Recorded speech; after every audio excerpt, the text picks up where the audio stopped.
Sa kabila ng mga batikos laban kay Pangulong Duterte, naitala ng Pangulo ang isang makasaysayang approval at trust rating na pinakamataas sa lahat ng naging Pangulo ng bansa kahit patapos na ang termino nito.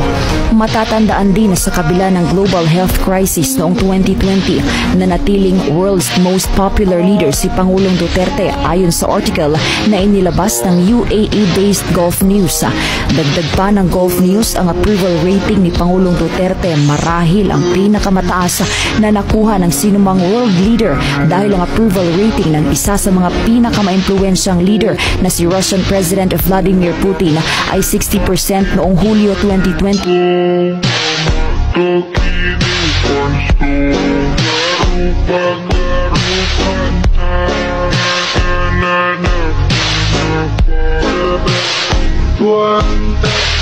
One